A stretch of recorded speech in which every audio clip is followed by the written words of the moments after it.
I am going to get started, and so you might see one of our speakers, Pastor Wilson, come up after her material is completed. But I want to welcome you all. I'm Ann Harvey. I am the co-chair of the League of Women Voters Rochester Metro Area Program Committee. And it is just wonderful to see so many people here tonight that are interested in the incredibly important issue of social justice. I'd like to thank Judy Sternberg, a lead member and a member of our board of directors, as well as Dr. Donna Harris, a co-chair of the Social Action Committee of the Rochester Alumni Chapter of Delta Sigma Theta Sorority Inc., as well as a senior associate and chief diversity office at the Center for Governmental Research, for putting together tonight's program. These collaborations that we have within the community not only widens our message, but it strengthens our cause. So I want to always reach out and say thank you for your collaboration. So a little bit about the League, if you don't know who we are. We actually began nearly 100 years ago in 1920, just 6 months before the 19th Amendment did indeed give women the vote after a mere 72-year struggle.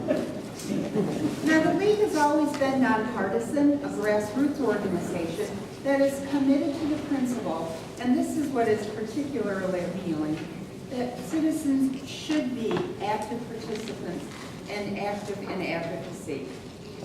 We encourage active participation not only by our members, but the public at large, believing that we can indeed influence public policy through education and advocacy.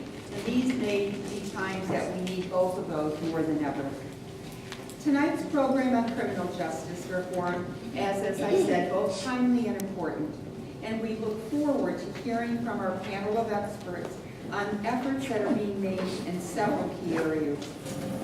Following their presentations, we will entertain questions for about 20 minutes, and we will ask you then to hold your questions until that time. And we will come to you with a microphone so you can make your questions known. So before I turn the program over to Dr. Harris, I just want to make one correction. Regrettably, Ashley Gant's name tag is misspelled, and I greatly apologize for that error. So I wanted to make sure you were aware of that. So Donna, I'd like to turn the program over to you.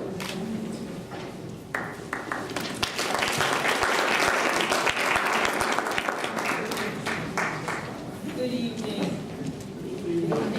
So I also would like to thank the League for being a great partner over the past couple of years in doing work in the community regarding social action, voter education registration, and also promoting acts focused on issues of access and opportunity, but also dealing with key social issues that are pertinent to our community, including criminal justice. So I just wanted to give you an overview of Delta Sigma Theta Sorority Incorporated. If you don't know about our organization, we were founded on January 13th, 1913 by 22 collegiate women at Howard University in Washington, D.C. to promote academic excellence and promote assistance to those in need. Our founders' first public act was involvement in the first suffrage march in March 1913. Yeah, excuse me, could you just speak up and read that louder? Okay. Thank you. So our founders were, for first social act was involvement in the women's suffrage march in March 1913. So our organization has a legacy of being in the forefront of dealing with issues of disenfranchisement. Our organization's purpose is to provide assistance and support through our established programs in local communities throughout the world. Since our founding, more than 200,000 women have joined our organization. The organization is a sisterhood of predominantly African American educated women. The sorority currently has over 1,000 collegiate and alumni chapters located in the United States, Japan, Tokyo, Germany, and the Virgin Islands. The Rochester Alumni Chapter was chartered October 9, 1965 by 15 dynamic women.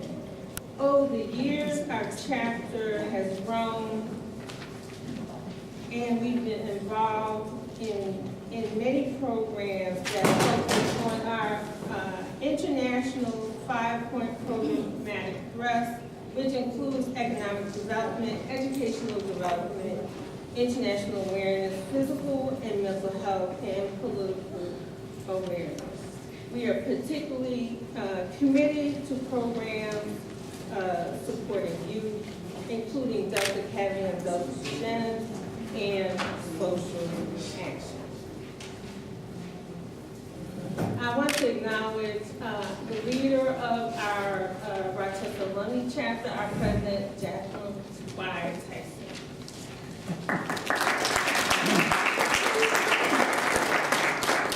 So I also have the pleasure to introduce the speakers for this evening. And I will, there to my left, but to your right, Dr. Jason B. Willis. He is the Director of African and African American Studies for the Rochester City School District and has kindly stepped forward to fill in for Simeon Bannister, who had to be out of town today. So thank you. Dr. Willis holds a doctoral degree in educational administration and supervision and has taught general and special education in the New York City School District. He's taught criminology and juvenile justice courses at RIT and serves on local and national advisory boards for teen empowerment, to mention just a few of his long list of credentials and enrollments. Dr. Willis will speak to the interplay between the criminal justice system and poverty. To his right,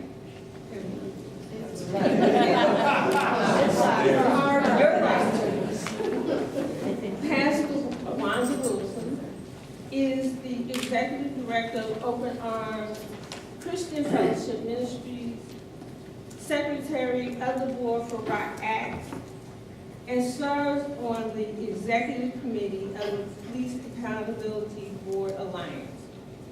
Pastor Wanda is a key public speaker for the PAB Alliance and will tonight speak about the critical juncture the PAB now faces as City Council decides on amending this negotiated PAB legislation and holding a vote on the legislation in May.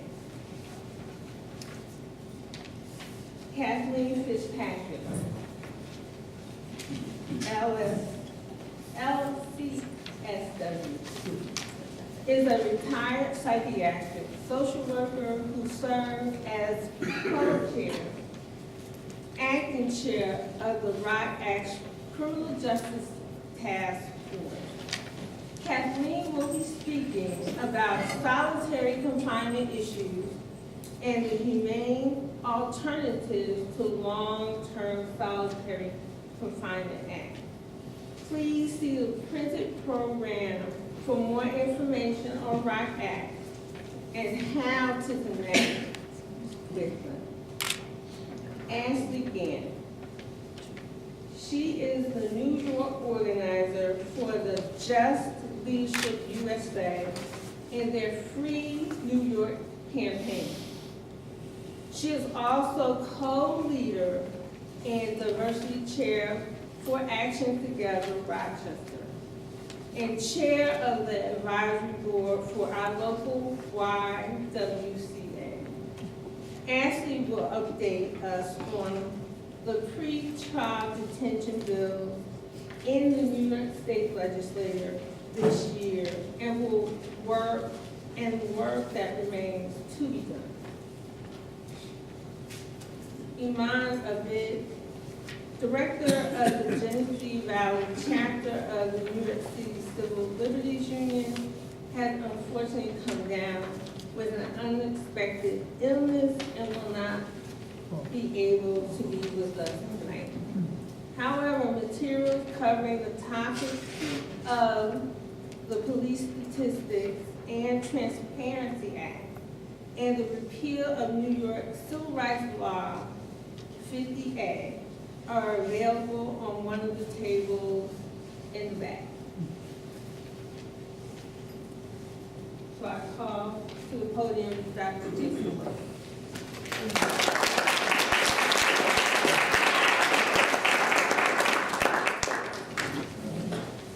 I think I have an outside voice inside, so if you're having any trouble hearing me, by all means, please let me know. First and foremost, let me just say what an honor it is to be in your presence today.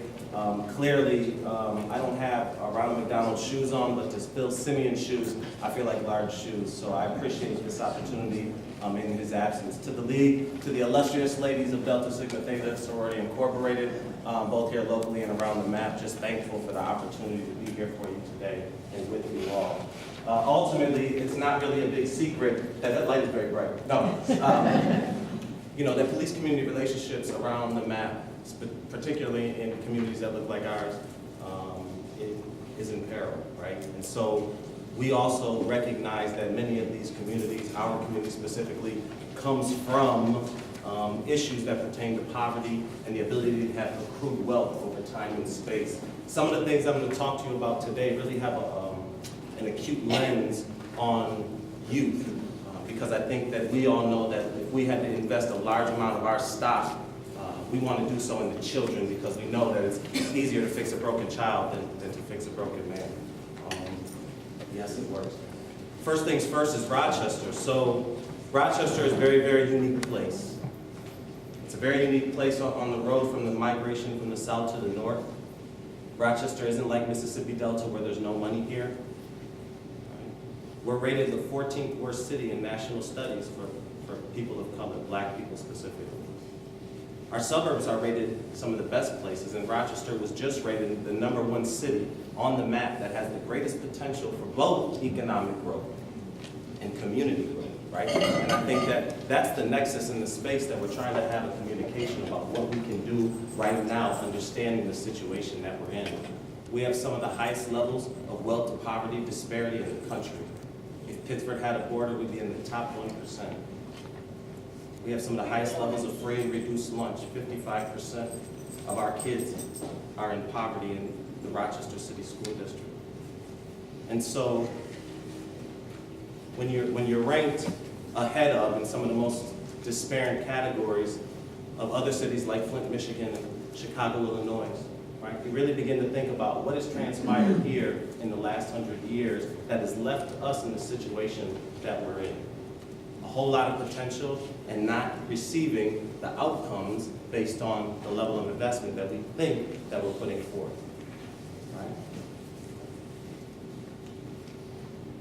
Rochester's youth at a glance, so it's really important for us to compartmentalize who are the students that we serve and what is the population of people that we serve. So 89.7% young students of color in the Rochester City School District.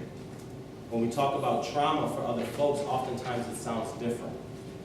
So when we talk about trauma for our soldiers that go overseas and they fight on behalf of our country, and we put them in situation and context where we know that they're going to hear gunshots go off and there's a different level of socialization. We do our best to provide them services even though we know it's not enough when they return to our country, because we recognize, right, the impacts of those socializations, right? We don't take freshwater fish and put them in saltwater environments and aren't expecting to see a shock. And so what we see oftentimes in Rochester, and it's the babies and also the teenagers, right? We see them going through shock. They're trying to find themselves in a context and things that they don't understand, and they don't always see how all of these pieces are playing a part. They don't get the residual Rochester history from 1964 that was the preamble to the Watts riots. They're missing that piece, right? And so it's incumbent upon us to provide them opportunities to learn in a space where they understand that, and then for us to make formative decisions on behalf of other people, specifically those people in need. I truly believe that there's three things that we can dump energy into and resources into that can help mitigate some of the residual effects of poverty, right? So tripartite victimization is recognizing, number one, that our kids don't have their history, and without their history and the history of people of color through the Americas and even earlier, they struggle for identity. And so what you see is you see them in that struggle for identity in real time. And we wonder, well, why are the pants sagging? Or why is the kid acting up in class? Right? The other thing that we know is not serving on an equity-based system is the way in which we provide education, not only in the Rochester City School District, but nationally. Right? It's not an equity-based model. So when we start talking about bootstrap philosophies, or these parents need to, or these communities need to, bootstrap philosophies are based on equity-based models. Right? I believe the Community Foundation did a report that it's $700 million a year of money of individuals that work in the city and pay taxes in the suburbs. And so that has a residual impact on families over time and space, specifically here in Rochester. The last one is the commodification. I think that this is really, really important. The criminal justice system, because they're going to take that same high school dropout, they're going to buy the federal contract for $55,000. GEO, privatization of prisons, is going to take $30,000 off the top, and that individual is going to get grades he needs, less security, no resources, no libraries in school, in prison, et cetera, et cetera. And then they're going to buy 1,000 contracts for the next 10 years. Right? In 2014, they traded $3 billion on Wall Street. Right? That's not the money just to keep things going. That's the hustle money, or the money on top to play with, right? We know that Wall Street is legalized gambling. Their next business in 2017 was immigration. So there are very, very, very large systems that are being supported.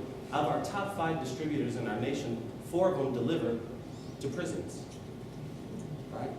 In just 2016 alone, prisoners shucked $900 million in lettuce just for the U.S. economy. But because we pay them 6 cents an hour, we don't call it slavery.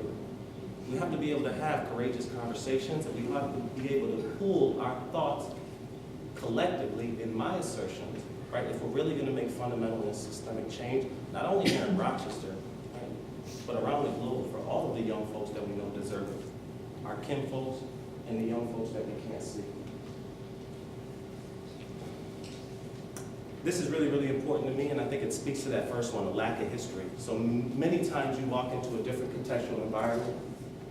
What might be happening on Conkey and Avenue D doesn't mirror what's happening at 250 and 441. And we know that there's different standard operating procedures within the context of each of those, right? But not many people woke up this morning and said, hey, I need to know some standard American English to get to work safe. Right? We have kids every day, we have young folks every day, we have young adults every day that need to know some standard American English just to get to the store and back, just to get to the RTS station. So we don't want to vilify this language, we want to recognize it as a separate language, but this language is based off trauma. Right? This is a trauma-based system. What you're seeing are responses to trauma historically. So when making decisions, it's important to be able to have a frame for this, but also recognizing the frame by which this lays into. And I can make these available for you as well, by all means. Just let me know, and I'll send it forward in digital form for everybody to have. Some of the educational impacts. Anybody who's focused on our country, the greatest nation in the world, moving forward, should be focused on how it is that we are graduating our young people. It factors into our overall health and wellness. It factors into every level and proliferation of economics that's germane, right, to the republic known as the United States of America. 33% of our kids in the greatest nation in the world drop out every single year. United States right now. 33% of the individuals that are incarcerated are fundamentally illiterate. Probably most of the dropouts.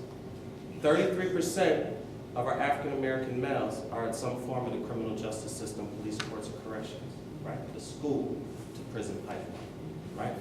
For my data folks, for my evaluation, for my researchers, right? It's too statistically significant, that 33%. And so, again, what can we do and what is our charge? there's a lot of things going on here, right? But we have 5% of the world's population. We have 25% of the world's incarcerated population right now. A quarter of the people that are in jail in the United States of America, in the world. We have more African American men incarcerated right now than all of apartheid South Africa added up. You're talking about 1.78 million Black and Hispanic men. And then we say, where are the fathers? Where are the architects? Right? 70% of the individuals that are incarcerated for a nonviolent offense. They hurt no one. And even though the racial animus would have us subscribe to the fact that African American men have some natural proclivities to violence, the data and the research doesn't bear that out. That's part of the way in which we keep microfractures amidst communities so that we can get lost in the fray, right? Or misguided in what it is that our essential understandings are.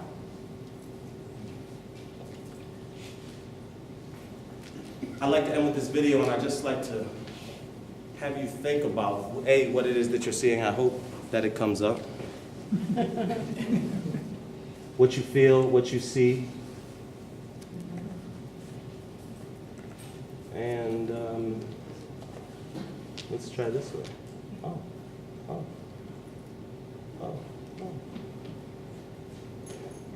We won't do it like this. Let's see.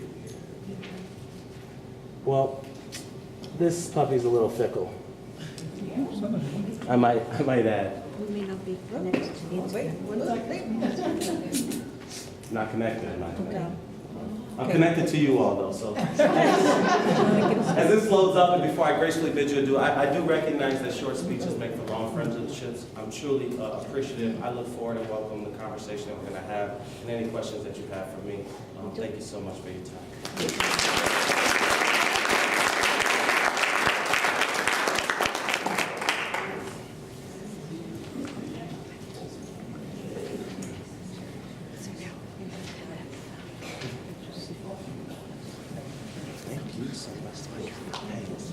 We may be getting connected. No one said that we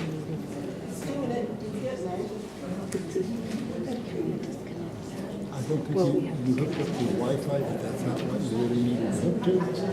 It wasn't connected to Wi-Fi, but we weren't connected before.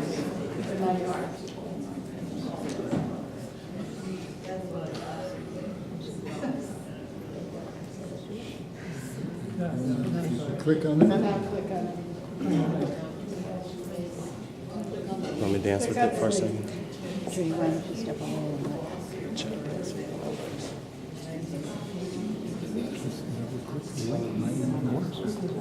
Double click that. Oh, no. Oh, I get it, yes. You did need, okay, so that thing's not on your, that's not on your drive. That's, you gotta go to YouTube to watch it. So we do need the Wi-Fi access, and then it needs to. It's probably the same problem she was having. He wasn't, he said it was very much. Click on that URL. I don't want to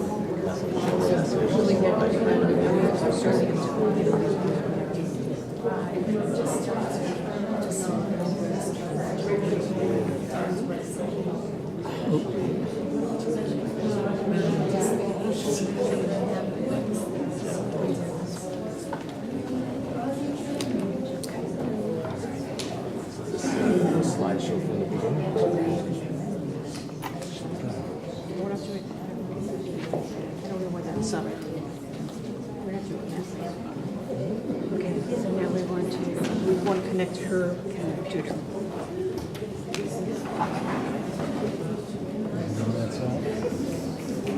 Right here. And we need.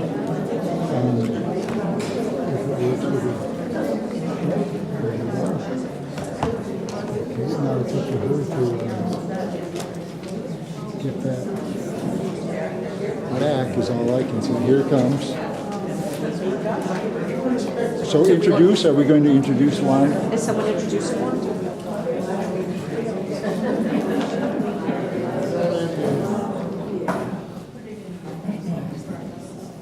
Yeah, they should double my time.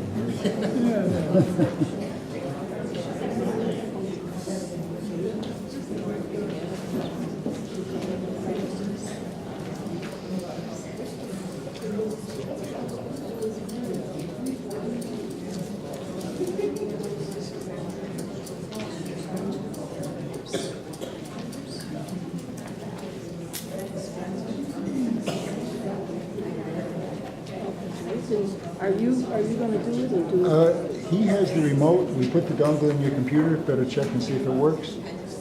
I'm not doing it.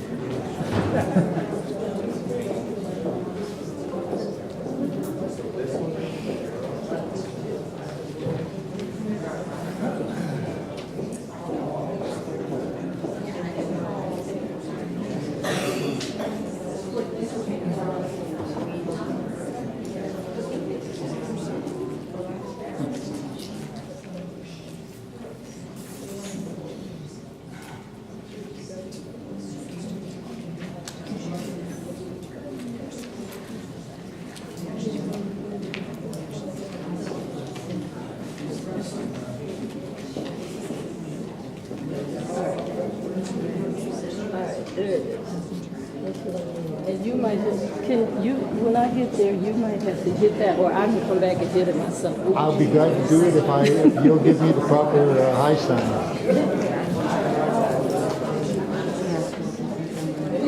Oh, no, no. I mean, if it works, I'm willing to do it, but I can't make it work because I like it. I want to say thank you to, and I'll be here presenting on the police accountability board of Alliance.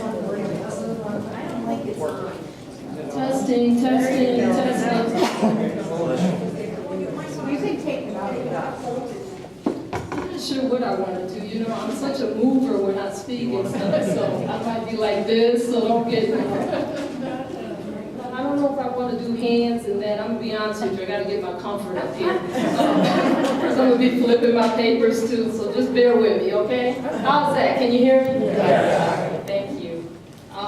So I'm here to present on the Police Accountability Board Alliance. I want to say thank you to the Women League of Voters for making space, and also to the Deltas for making space for this presentation.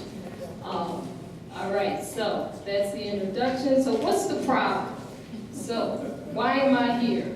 Why have 52 organizations in the Rochester community signed up to be a part of the Police Accountability Board Alliance? I'm going to answer that question by drawing your attention to the following video clips, okay? All right. Can you make that go through? Just want to warn you, there is profanity in the clips. You can gain entry any way you want. If you can break the window glass, it's cheaper to repair. You can gain entry any way you want, all right? You will not be held accountable. Oh my God! Oh my God! In a home video shot by a witness, Thomas Rodriguez is seen resting all of his body weight on one knee on Lawrence Rogers' neck.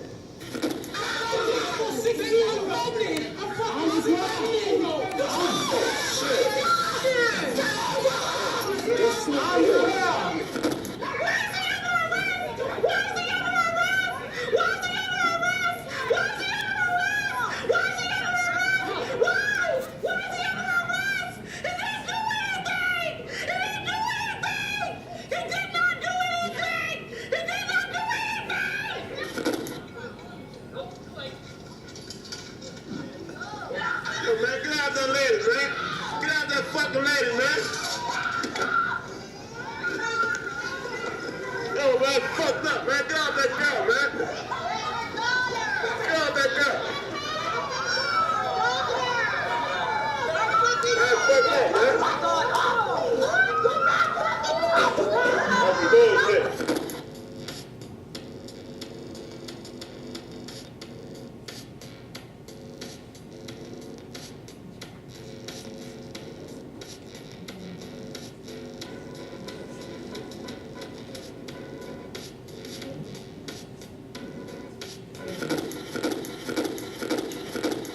You will not be held accountable. So the voice that you hear saying that you will not be held accountable, Counsel is a police officer, saying that at a time during the Catherine Bronner's case that happened in November of 2017, when the boyfriend was going to her house and they had split, he was going to get some of his belongings. Can you hear me okay? And he was going to get some of his belongings, and the officer was there to accompany him. So the officer was telling him to go ahead and break into her home so that he could get his belongings. And the voice we recorded was the officer actually saying, "And you will not be held accountable." Catherine Bronner was charged with menacing a police officer, menacing her ex-boyfriend, and possession of a deadly weapon, because when the window was broken out, when the boyfriend actually broke out the window, she had a shotgun. Of course, she was saying she didn't want him to come in. So when he broke out the window, they saw the shotgun, and that's how they got to the charges against Catherine. But those charges were eventually dropped. So that's why I'm here tonight. That's why we have organizations, and there are other videos that I could have shown as well that go along with the reason why we have organized, and we are asking for a civilian review board that has the community oversight predominantly when it comes to the behavior of policing our communities. So how we got started with this, I just want to do a little timeline. How did the movement towards the Police Accountability Board start? It started actually in 2015, where there was a coalition, where the Coalition for Police Reform, along with the United Christian Leadership Ministry, they came together and they convened those two groups, and they began to bring their meetings together. And over about a 2-year period of time, in 2016, they came up with, and they compiled all the research, and they did the writing, and what they birthed out of that, what is known as the Case for the Independent Study for the Police Accountability System, Transforming the Civilian Review Process in Rochester, New York. This was released jointly by those two organizations in February. I should be changing, I'm sorry. That was released together by those two organizations in February of 2017, and out of that was formed the Police Accountability Board Organizing Committee, and that was formed in May of 2017, and that had over nearly 100 civic, religious, and nonprofit organizations that were in support.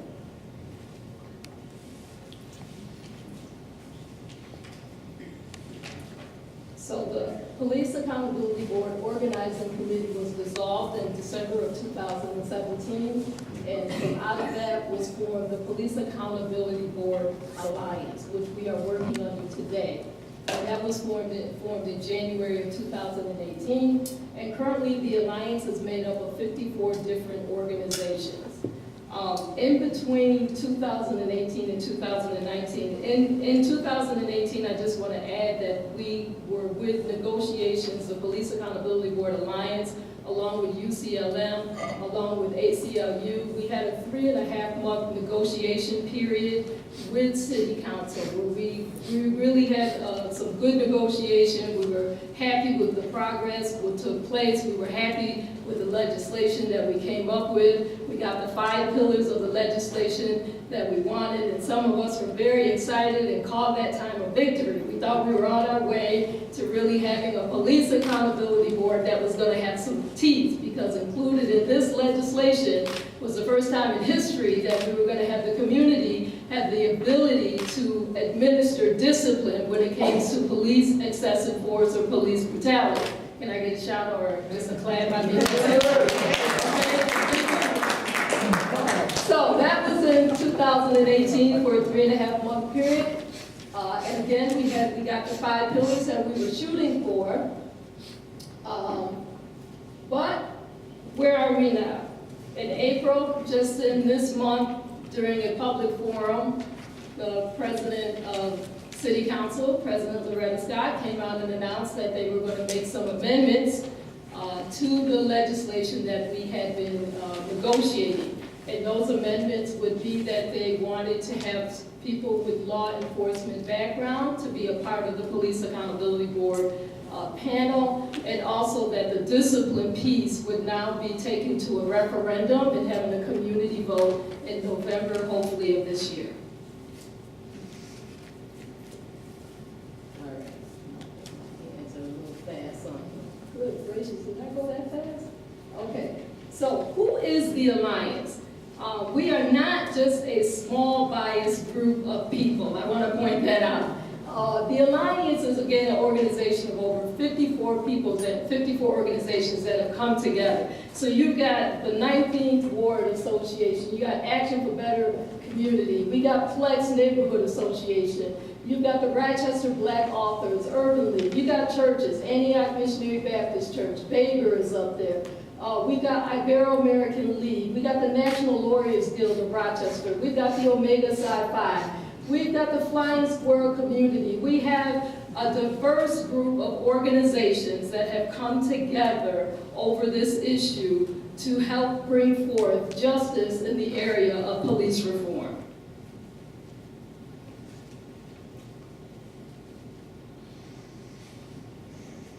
Okay, so when we look at the current system, we realize that there is an issue with the current system, and the current system is what is perpetuating what we believe the issue of the lack of discipline that is taking place right now on the Rochester Police Department. So when we look at the current system, the process is if a civilian makes a complaint, right now that complaint is reviewed by the Rochester Police Department or the Internal Affairs. They have an Internal Affairs Department that conducts the investigation.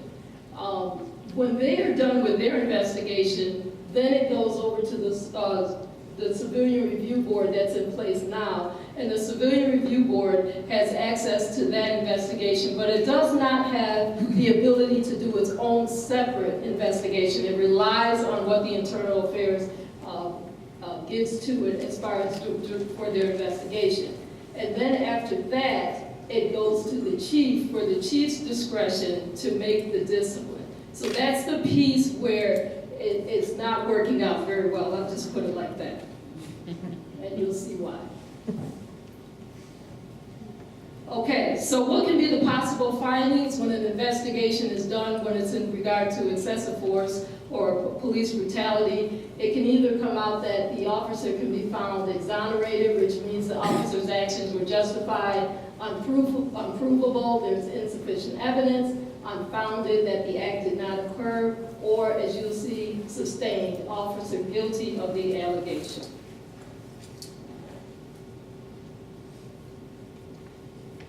So when we say sustained, we're talking about the sustained rate is how often are officers found guilty of alleged use of force. And so in the report that I mentioned earlier that was conducted, the case for the independent police study, between 2001 and 2016, 923 allegations were reported. And out of those 923 allegations, 43 of those allegations were sustained by the Civilian Review Board. That means only 5% of the 922 allegations were sustained. 23, excuse me. By the Chief of Police during this period of time only sustained 16 of the allegations, which left the Chief of Police with a 2% sustained rate.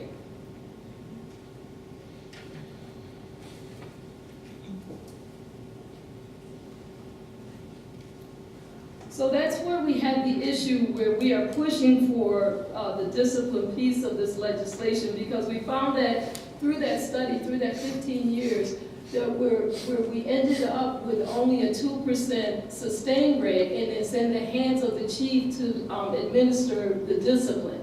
So what happened in those 15 years when the civilian allegations were made or reported, the type of discipline that we could find that came out of those cases of discipline were that 13 cases of the officers were actually disciplined. So only 13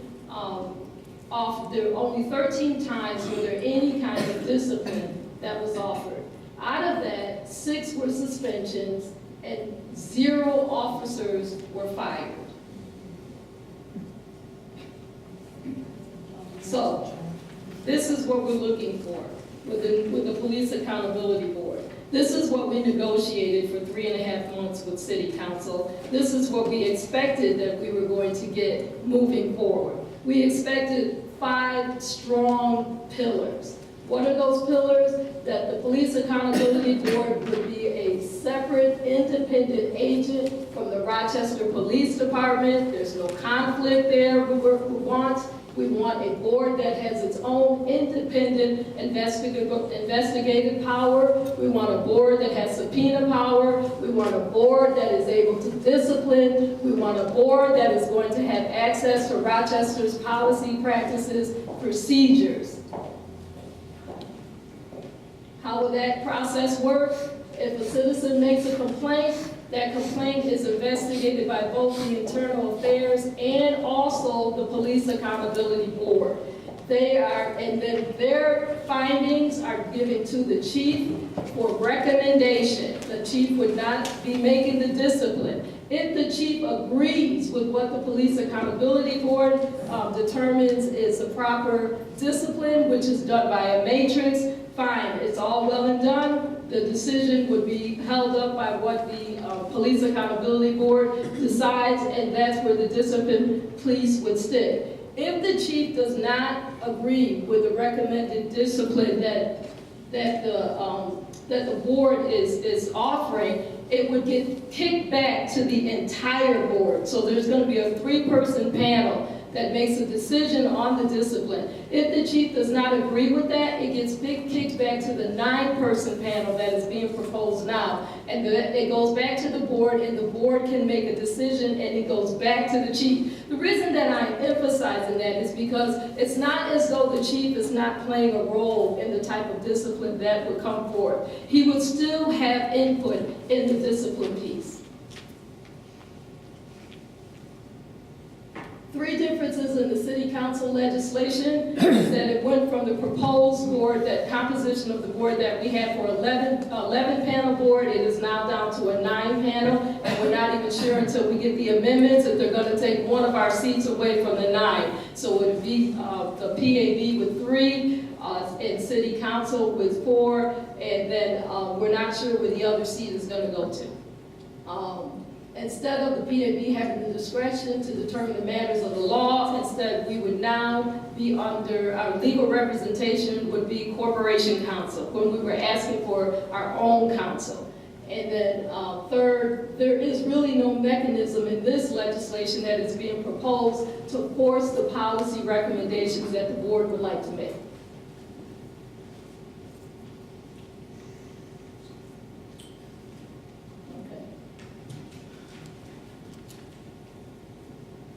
Okay, the amendments that we are aware of right now by City Council is that they want to, again, have a referendum around the discipline, and the second amendment would be to allow someone with law enforcement background to sit on the board. They are expecting to vote on these amendments along with the negotiated ordinance in May. Where are we now? Can I get a little video here? How many minutes I got? I got 1 more minute? And I should get some extra time because the clicker didn't work. But I can roll, this is where we are now. What's going on as a result of a lot of rhetoric, a lot of misinformation that a small biased group has been putting out about the need for police accountability. I think we've been pretty consistent on our feelings that we're fairly unique in Rochester, certainly in terms of oversight already in multiple levels of oversight, checks and balances in our system, and also the fact that our numbers even show that our complaints are, I think, 0.2% in terms of the interactions that we have. I think the result of this group and this rhetoric and the calls for police accountability has manifested itself to such a point that it's causing interactions in a very negative way with our officers. Okay, so right now, that is Mike Mazzio, who's the president of the Locust Club, and he's saying that at this particular time, where we are now, he's saying that some of the opposition from the community is stemming from a small biased group of people who are pushing for a police accountability board. This slide would show us out front rallying at City Hall, asking for city council. Small group.